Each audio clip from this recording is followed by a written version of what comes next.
Play different. Pippin. Good news everyone, the Apple Bandai Pippin is back, in the form of Pippih, an anime girl in the popular Japanese video game series Hyperdimension Neptunia. Before we get into her design, I should give a quick rundown of what Neptunia actually is. It's a popular satirical franchise about anthropomorphic consoles/video game companies where Sega still exists as a major contender. So, there are characters based on Nintendo, Sony, Microsoft, and as mentioned, Sega. These characters are goddesses who have magical transformations, and they protect their populace with the power of market share.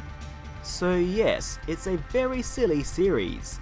The main games are a mix of visual novel and JRPG, but there are also numerous spin-offs.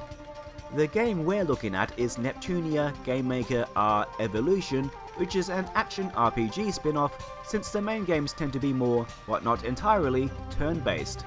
In this one, the goddesses are based on failed consoles, so we have the 3DO, the Atari Jaguar, and the Apple Bandai Pippin. I'm not going to take a closer look at the other characters, though the design of the Jaguar character is pretty badass. Also, though the Pippin was a joint venture between Apple and Bandai, the latter company appears to be ignored, and it's very much considered a pure Apple product in this universe. Okay, let's get onto Pippih's design. First, her hair is clearly designed to resemble the Apple logo, complete with a strand that looks like a little leaf. The colour is blue and white, resembling the iconic Bondi Blue iMac. Her orange cat ears are based on the shoulder buttons on the Pippin controller. I believe the circle on her bow is a reference to the trackball also on the controller. The controller's directional pad decorates her shoes. The orange from the shoulder buttons shows up around the rest of her outfit, but it's primarily white and black, which are the colours of the Japanese and US/European releases of the Pippin respectively.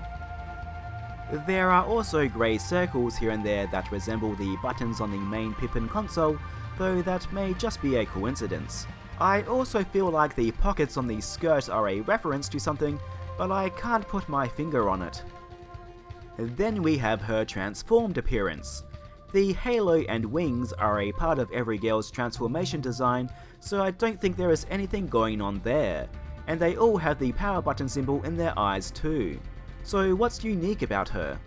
The orange from her cat ears has moved to the left side of her hair, with the other half a pure white, as well as her costume, which is very sleek.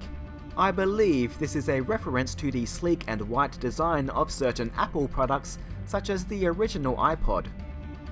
There is also a lot of green, possibly because we associate green with apples the fruit, but I actually think it may be a nod to the logo for the Beatles' Apple Corps, who tussled with Apple Inc. for decades before they finally came to an agreement in 2007. But my absolute favourite part of this costume are the rainbow rims, such as on the bottom of her skirt. Blue to purple to red to orange to yellow to green. It's the famous 1977 Apple logo, but in fashion form. I was unimpressed with this costume at first, but it's really grown on me. It's a sleek, classy, and minimalist outfit with some fantastic little details, and is a great tribute to the later era of Apple product design. Then there is her personality. The following description is all we have so far. Confident, reckless, and with a leader-like mentality, she considers herself the smartest person in the world. I feel like this is a reference to Apple being a daring trendsetter, or at least that's what Apple and its fans want you to think, and the smartest person line is a dig at the Apple genius thing, and the fact that Apple products tend to carry a sense of elitism with them. There may be things I've missed, so if you think that's the case, please mention it in the comments. And there we have it. It's likely this game will eventually come out in English, and I'll be picking it up when it does. Meanwhile, the Japanese release is due out on August 10 of this year, 2023. And that's it. Thank you for watching.